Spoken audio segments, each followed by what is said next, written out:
au 19e est une présentation de vos concessionnaires BMW du Québec en collaboration avec Via Rail Canada, la façon humaine de voyager, et Desjardins, fier présentateur du championnat de Montréal.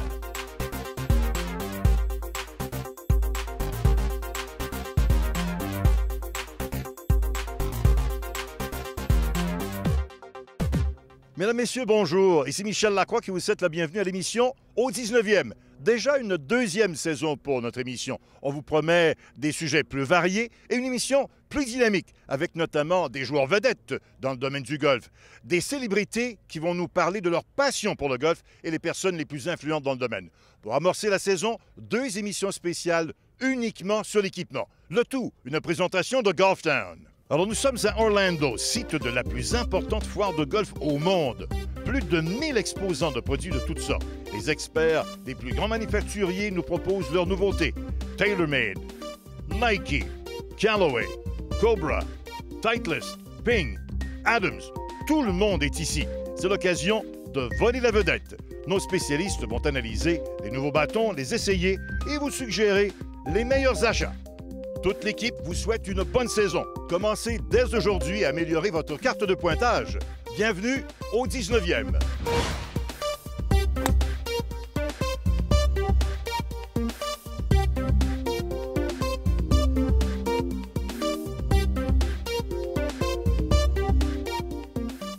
Michel, est-ce que tu pourrais nous parler des produits 2013 chez TaylorMade? Absolument, Eric. 2013 continue avec tout le momentum qu'on a bâti en 2012, à commencer par les bois d'allée. L'année passée, on a introduit un produit qui s'appelait le RBZ, qui est un bois d'allée avec une pochette d'accélération qui nous permettait d'avoir des distances incroyables. Cette année, on continue dans la même veine. On a le RBZ Stage 2 qu'on appelle, qui est le modèle du bâton qui va nous donner un diverge additionnel à cause de cette pochette-là, puis on a peaufiné la technologie au niveau de la tête comme telle. Fait qu'on continue dans cette veine-là au niveau des bois d'allée.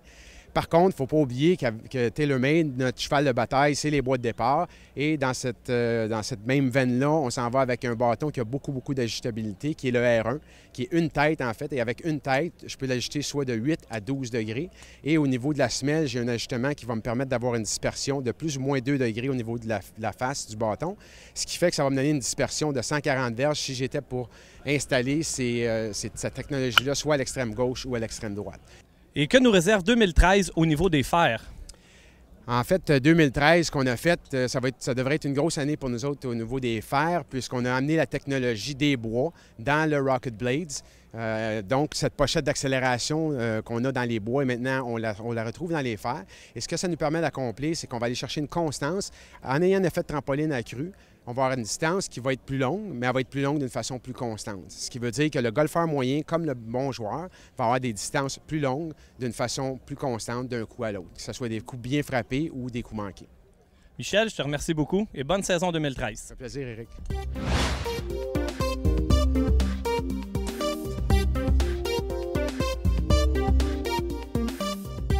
On this particular driver, the Super S and the Super LS, we're incorporating a new slot-like element into this driver. So velocity slot technology is something we pioneered many years ago in our fairway woods and hybrids especially. Now we're incorporating it into a driver. So we have variable depth in the slot from heel to toe on the sole. It's not visible from address. This is something that's going to benefit golfers of all abilities, not just low handicap, not just mid handicap or high handicap golfers. It's going to benefit you regardless. And you don't have to change anything about your swing. You're going to see instantly higher ball speeds on miss hits, which is great for everyone. Both drivers are adjustable. This is the first time again in the history of Adams that we've come out with 2 drivers, both the same year, that are both adjustable. That specifically on the Super LS, one of the interesting and unique parts about this product is that we have a length adjustment. The only one in the industry who has half-inch length adjustment spacer for this particular product. So when you get this shipped, you'll get it in an 8.5, 9.5, or 10.5. We have 3 SKUs on this product. And then if you wanted to add a half-inch, it's at 45 stock. So if you wanted to go to 45.5, you'd put in a tie spacer here, a longer bolt, tighten it up, and you're good to go. So if you're playing maybe a longer course or something, or into the wind, something you need a little more oomph on it, you're going to be able to swing a little bit faster with an extra half-inch on that club. So, okay, let's go hit them and see how it goes. I'm excited to see how far you hit it. Nos 2 premières émissions concernent l'équipement de golf. Alors, quoi de plus normal que d'y aller d'une question piège concernant l'équipement? En quelle année a été présenté pour la première fois le modèle Big Bertha de Callaway qui a littéralement révolutionné le marché des boîtes de départ? Voici les choix de réponse. A. 1981. B. 1991. C. 2001. La réponse au retour de la pause.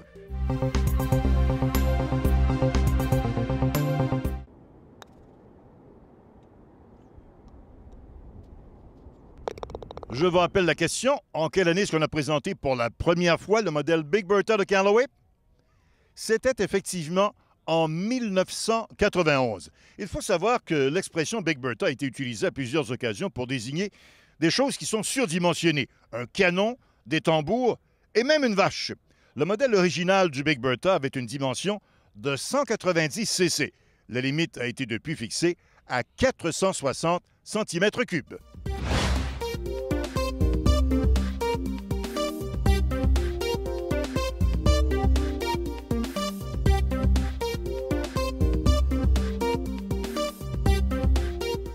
Well, actually, I got a whole new series. It's called the SM4 line, and actually, it's the combination of all the many wedges that I've done over the years and incorporated in a line. And I said I'd like to use my R&D department, which is very good in Carlsbad, but I have the PGA Tour as my R&D department too. So I just do a lot of grinds, a lot of bounce options, a lot of different laws for the tour, and when they proven out on tour, then I'll bring them to the marketplace. And this is what I did with the SM4s. The new line that we have right now. Technology is very, very good. But, you know, in wedges, because it's not like drivers or irons, wedges are very, very limited in the technology that you really need in them. We've always believed that Titleist, to make a premium, we always place was on simplicity and performance. Call it clean optics at address, help you promote, call it the feeling of confidence, for yet you to hit all those, call it creative shots, from near and around shots into the green. It was very, very important. That's what we've tried to do.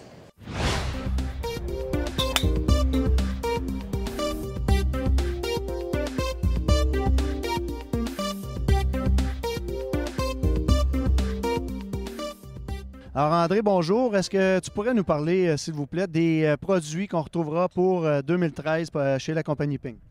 Bonjour Claude, oui, ça me ferait un grand plaisir de vous parler de la nouvelle série G25 que Ping va lancer cet hiver, le 14 février.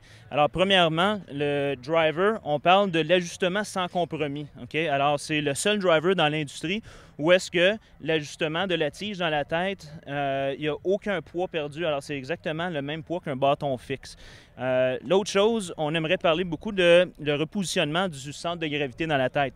Alors, vraiment, on n'a pas perdu l'emphase vraiment de repousser le centre de gravité vers l'arrière et de baisser le centre de gravité, ce qui nous permet d'avoir un lancement de balle qui va être plus haut avec beaucoup moins de spin.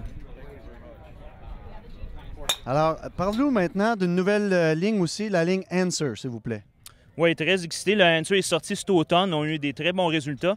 Alors, vraiment, le gros avantage, on a parlé du G25 où est-ce qu'il y a de l'ajustement. On peut interchanger les tiges. Mais le Driver Answer, c'est vraiment la famille de bâtons qui a parti cette nouvelle technologie-là pour Ping. Et vraiment, la différence entre la famille Answer et le G25, c'est le fait qu'il y a beaucoup plus d'options d'ajustement dans la famille Answer avec 4 options de tige. Et on parle aussi d'un driver qui est fait pour un joueur qui a un petit peu plus de vitesse de bâton, alors un petit peu plus de vitesse de balle, et qui va réussir à baisser sa trajectoire de balle un petit peu avec le driver. Alors André, la famille Ping nous présente un produit extraordinaire au niveau des fers droits, la série Scottsdale TR. Absolument, Claude. On parle d'une des plus grosses innovations dans l'industrie du golf maintenant depuis 30-40 ans dans les putters. Ping nous amène la profondeur variable des grooves dans la série Scottsdale TR.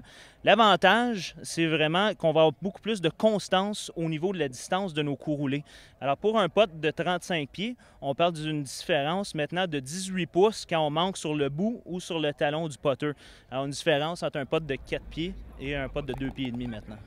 Extraordinaire. Maintenant, il faut dire aux gens aussi que tous les putters sont ajustables en longueur.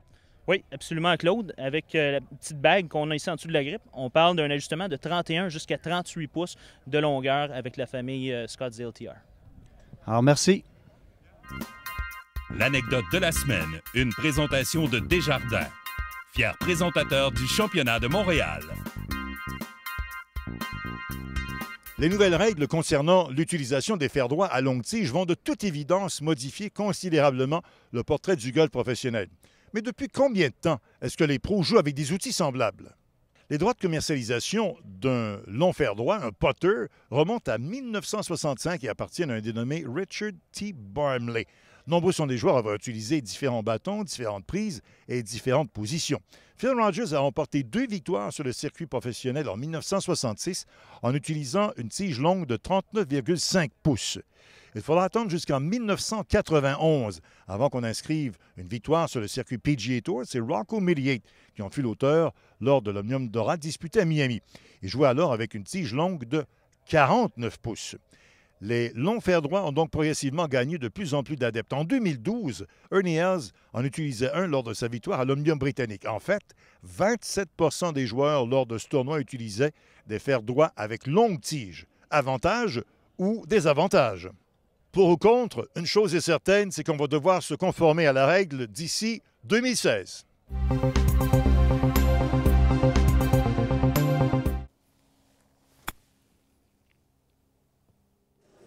En compagnie de Ben Sharp, vice-président exécutif pour Adidas Golf. Ben, on sait que le développement technologique a fait en sorte qu'on a aidé les golfeurs avec des bois 1 nouveaux, des bois d'allée, même chose pour les fers et les balles. Mais la situation est tout aussi difficile et différente pour les souliers également, les vêtements. Quel genre de challenge est-ce que ça représente pour vous? Yes, it is a challenge, and it's something that really excites us because Adidas is all about innovation and innovation to make people do better at their sport. So we're very fortunate to be part of Adidas Group, a company that over the last 65 years have brought lots of innovations to lots of different sports, whether that be football or baseball or basketball. And in golf, that is no different. So we're launching this week the Adizero shoe, which we believe has got the most technology of any golf shoe that's been before, and we're very excited about that. And what's the big difference in this shoe compared to the previous shoes that were on the market? Well, Adizero is what it says. It's a very, very lightweight shoe. It's the lightest spiked golf shoe in the world. And what we've been able to do is, through technology, take weight out, but keep the performance, the stability, and the comfort in the shoe. Same thing for polos, I guess, now? Well, absolutely. I mean, many of us like to play golf in the sunshine and the hot weather, and we don't want something that doesn't do well when we sweat. So our Climacool technologies that we have in our apparel makes it much more comfortable to play in the hot conditions. We've also got technologies to make it more comfortable to play in the cold conditions. And also, golf is a sport, and you move with you. So we're creating products which helps you move at ease when you're swinging the golf club to help you play the game. How many people are working in your department to find new ideas or to get solutions on new stuff? Well, we have a good group with us in Carlsbad. So in our design and development team, we've got about, I think we've got about 45, 50 guys in Carlsbad working on that. But also we have the development houses in the Adidas group where there are hundreds of people looking at new technologies every day. And we just want to make sure that those technologies we can use in golf and we can benefit from. Ben, merci beaucoup et à très bientôt. Thank you very much. Cette année, les fabricants proposent des chaussures de golf plus athlétiques et celui qui aurait donné le ton aux autres serait Nike et son directeur de l'innovation, Mario Lafortune, dont l'équipe a conçu le nouveau modèle de Tiger Woods. C'est de sentir le sol, de sentir exactement où on est dans son élan. Et si on a une chaussure qui est désarticulée, on augmente en même temps la stabilité, même si de première vue, c'est une chaussure qui apparaît peut-être un petit peu instable. Et on augmente aussi la traction parce qu'on a toujours un contact avec le sol. Chez FootJoy, on a aussi créé un modèle qui met pratiquement le pied en contact direct avec le sol, celui de la série M-Project. M-Project is built on a minimal design, which is very popular in running shoes today. The one benefit that you get from a minimal design in golf is that it will respond to the cushioning that you get on a natural fairway, plush fairways and greens and tees. So that comfort will go right through the bottom of the shoe and into your feet and right up your legs. It'll be a great, great ride. Ce spécial équipement vous a été présenté par Golf Town. Lancez votre meilleure saison à vie.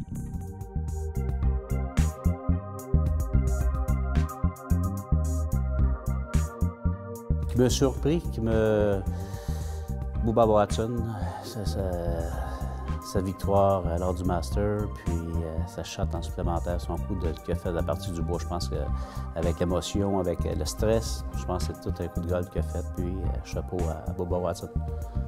Je te dirais que Brent Snedeker, c'est celui qui m'a le plus surpris. On ne le voyait pas venir. Puis il a connu une très bonne fin de saison. Il a gagné le 11 millions.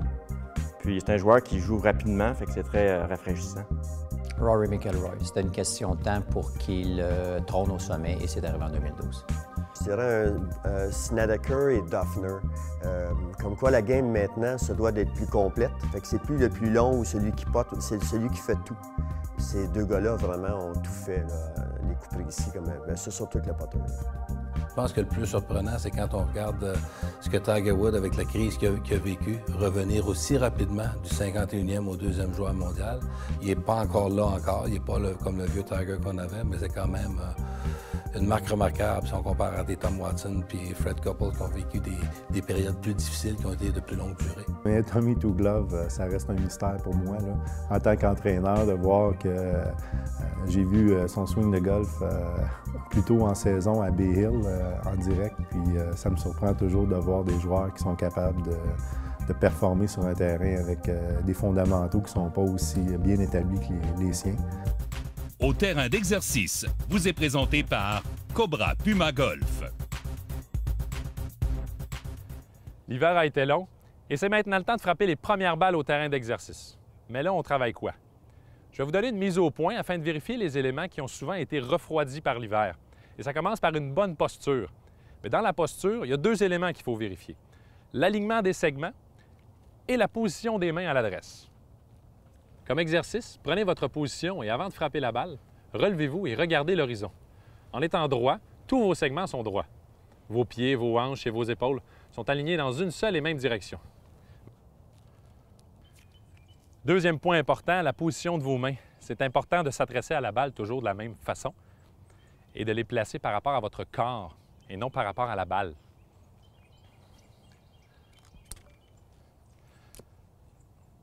Peu importe le bâton que j'ai dans les mains, on les place à l'intérieur de la cuisse avant. Visuellement, avec un fer neuf, vos mains sont placées devant la balle, mais avec un bois de départ, elles sont derrière. C'est normal, c'est votre balle qui bouge et non les mains. Pour ce qui est de l'élan complet, c'est très important de garder ça simple en début de saison. C'est tellement facile de se perdre dans les notions techniques. 3 points à respecter. Premièrement, au niveau de la tension musculaire des bras et des mains. Êtes-vous en train d'étouffer la poignée? Restez relax, mais alerte tout au long de l'élan. Assurez-vous qu'au sommet de votre élan arrière, votre dos soit face à la cible. Au printemps, les mains et les bras ont souvent tendance à contrôler l'élan arrière. Si vous vous attardez à la tension musculaire et à bien tourner votre dos, vous êtes sur la bonne voie pour obtenir un élan puissant et efficace. Un dernier élément très important d'aller chercher une bonne position en équilibre. La finalité de l'élan, c'est la position finale. Ça peut paraître très simpliste, mais psychologiquement, pour beaucoup d'amateurs, la finalité de l'élan, c'est l'impact, alors qu'il s'agit simplement d'une étape. Si le cerveau pense à aller chercher cette bonne posture, il ne tentera pas de contrôler avec les mains ou de modifier la trajectoire de la tête de bâton dans la zone d'impact. Même si on accorde énormément d'importance à la zone d'impact tout au long de la saison, votre conscience ne doit pas tenter de contrôler cette zone. Alors réapprenez simplement à tourner sur votre jambe et d'y maintenir un bon équilibre. En terminant, placez la balle sur un T. Le but, c'est de voir filer la balle dans les airs pour accumuler la confiance.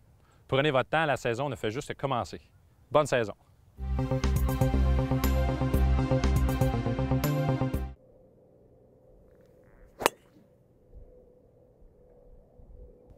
Au Club de golf Drummondville, tout est mis en place pour offrir la meilleure expérience de golf aux visiteurs.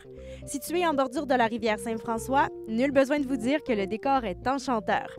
On visite ce paradis sur Terre en compagnie du directeur général, Claude Gamache.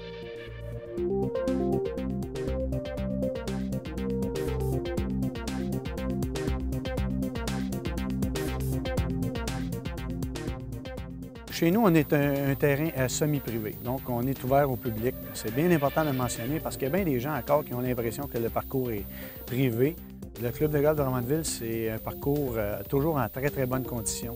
Les gens qui aiment des verres ondulés, mais pas très ondulés, mais des verres capricieux, si on peut dire. Les verres sont quand même toujours à une très belle vitesse. Le parcours est toujours, c'est la condition de gazon, je dirais. La qualité du gazon est toujours exceptionnelle.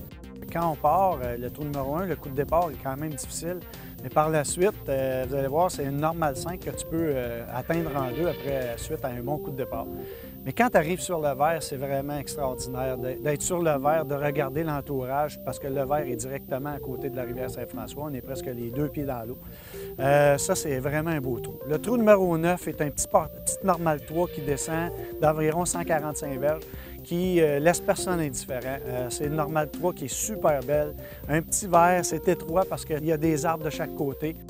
Les 3 normales 4 pour finir 16, 17, 18 qui sont au-dessus de 400 verges, c'est des bons trous de golf pour terminer une ronde de golf chez nous. Notre emplacement fait que c'est un endroit idéal pour se réunir, pour faire un événement corporatif ou pour venir passer une magnifique journée dans un terrain qui se situe, on le rappelle, quand même dans un centre-ville. Donc, c'est vraiment dépaysant. La rivière Saint-François, un coup d'œil extraordinaire. On est en bordure de rivière sur presque 8 trous. C'est extraordinaire comme panorama. On a environ 300 membres sur place. Un gros avantage d'être membre chez nous, on a plusieurs cotisations disponibles. On a vraiment fait du golf pour tous les budgets. On a des forfaits 30 parties, des forfaits 50 parties et aussi, pour les mordus, un forfait limité où ils peuvent jouer le nombre de parties qu'ils veulent. Et en plus d'offrir ça, on a, pour ceux qui prennent le 50 parties et plus, la possibilité de faire partie du regroupement à part. Ce parcours d'une maturité incontestable est reconnu pour ses conditions de jeu de qualité. Le club de golf Drummondville est donc une destination de choix pour tous les Québécois, lui qui se trouve en plein centre du Québec. Marie-Christine Baudry, au 19e. Alors, on espère que vous avez apprécié votre première émission de la saison au 19e. On se donne rendez-vous la semaine prochaine pour la 2e émission spéciale uniquement sur l'équipement, encore et toujours des nouveautés. C'est sans compter, bien sûr, nos chroniques habituelles, la leçon du pro, les anecdotes et également la découverte des parcours du Québec. Aussi bien vous le mentionnez tout de suite, on a également une liste d'invités spéciaux qui s'allonge de plus en plus. Je vous donne quelques noms de joueurs vedettes qu'on a déjà rencontrés. Le gagnant de la Coupe FedEx, Brandt Snedeker, Matt Kuchar, Ricky Fowler, Zach Johnson et Keegan Bradley. On se revoit donc la semaine prochaine au 19e, là où on entend les meilleures histoires de golf. Au 19e, vous a été présenté par vos concessionnaires BMW du Québec. BMW, le plaisir de conduire, en collaboration avec Via Rail Canada, la façon humaine de voyager, et Desjardins, fier présentateur du championnat de Montréal.